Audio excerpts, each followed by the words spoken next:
Hi friends, அஸ்ஸலாமு அலைக்கும். இன்றைக்கி பாவக்காய் வச்சு ஒரு மொறுமொறுப்பான சிப்ஸ் ஒன்று பண்ணிக்கலாம் வாங்க. அதுக்கு முன்னால் இந்த சிப்ஸோட சத்தம் எப்படி இருக்குன்னு கேட்டுக்கோங்க.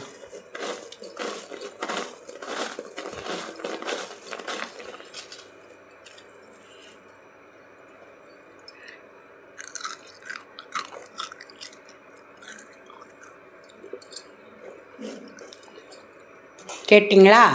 வாங்க இப்போ எப்படி பண்ணலான்னு பார்க்கலாம். பாவக்காய் 200 பாவக்காய் எடுத்துருக்குறேன். இந்த பாவக்காய் பாருங்கள், உள்ளே இருக்கிறதெல்லாம் எடுத்துகிட்டு இந்த மாதிரி மெலிசாக நல்லா கட் பண்ணி கழுவி தொடச்சி ஒரு 10 நிமிஷம் நல்லா ஃபேன் காற்றுல ஆற போட்டு வச்சுருக்குறேன். இந்த மாதிரி தண்ணி இல்லாமல் இருக்கும்போது தான் முறுமுறுப்பு ரொம்ப நல்லாயிருக்கும். அதனால் நல்லா ஆற போட்டு இந்த மாதிரி வச்சுருக்கேன். இதுக்கு ஒரு மசாலா சேர்த்துக்கலாம். 1.5 ஸ்பூன் மிளகாய் பொடி, 1 ஸ்பூன் கார்ன்ஃப்ளவர் மாவு, 1/2 ஸ்பூன் மஞ்சப்பொடி, தேவையான அளவு உப்பு, 3/4 ஸ்பூன் கரம் மசாலா, தனியாப்பொடி. இப்போ எல்லாத்தையும் இதில் சேர்த்துக்கலாம். சேர்த்துட்டு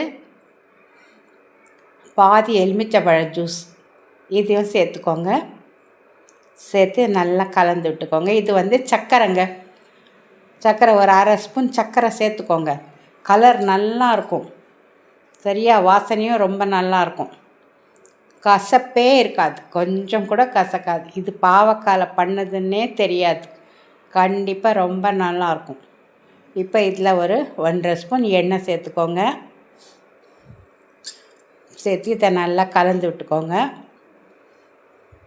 இப்போ எண்ணெய் சேர்த்தாலும் கூட இதில் கொஞ்சம் தண்ணி பத்தாமல் தான் இருக்கும். அதுக்காக சும்மா ஒரு 2 ஸ்பூன் தண்ணி நான் இந்த மாதிரி தொளிச்சு சேர்க்க போகிறேன். ஊற்ற வேண்டாம், இந்த மாதிரி தொளிச்சுக்கோங்க. தொளித்து நல்லா இதை கலந்து விட்டுக்கோங்க. இது ஒரு 10 நிமிஷம் ஊறட்டும். இப்போ எண்ணெய் காய வச்சுருக்கேன். நான் ஏற்கனவே 2 தடவை போட்டு எடுத்துட்டேன். அதுதான் இந்த எண்ணெய் கொஞ்சம் நல்ல கலராக வந்திருக்கு. இப்போ உங்களுக்காக காட்டுறதுக்கு அடுத்தது மாதிரி ஒரு பங்கு போட போகிறேன். இது கொஞ்ச நேரம் அப்படியே வேகட்டும். அடுப்பை நிதானமாக வச்சுக்கோங்க. மெதுவாகவே வேகட்டும். அப்போ தான் ரொம்ப நல்லா மொறுமொறுப்பாக இருக்கும்.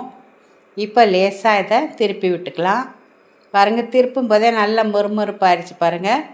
இந்த சத்தமெல்லாம் அடங்கட்டும், இந்த நுரை எல்லாமே அடங்கட்டும். இப்போ நல்லா எண்ணெயிலேருந்து பிரித்து எடுத்துடலாம். ஒரு டிஷ்யூ பேப்பர் தட்டில் வச்சு போட்டுக்கோங்க. மிச்சம் இருக்கிற எண்ணெயும் அந்த டிஷ்யூ பேப்பர் நல்லா உறிஞ்சிக்கும்.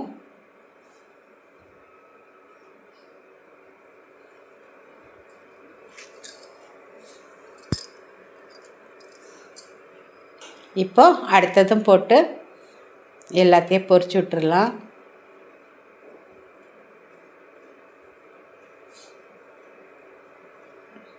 ரொம்ப நல்லா இருக்குங்க. குழந்தைங்கள்லாம் கூட விரும்பி சாப்பிடுவாங்க, கேட்டு சாப்பிடுவாங்க.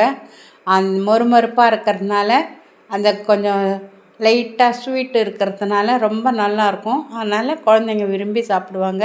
இது ஸ்நாக்காகவும் பண்ணிக்கலாம், சாதத்துக்கும் வச்சுக்கலாம். ரச சாதம், தயிர் சாதம், சாம்பார் சாதம், காரக்குழம்பு எல்லாத்துக்குமே ரொம்ப நல்லாயிருக்கும். பாருங்கள் சவுண்டு எப்படி வருதுன்னு. இதே மாதிரி சவுண்டில் தான் இருக்கும். டேஸ்ட்டும் நல்லாயிருக்கும். பிடிச்சிருந்தா லைக் பண்ணுங்கள் ஃப்ரெண்ட்ஸ், கமெண்ட் பண்ணுங்கள்.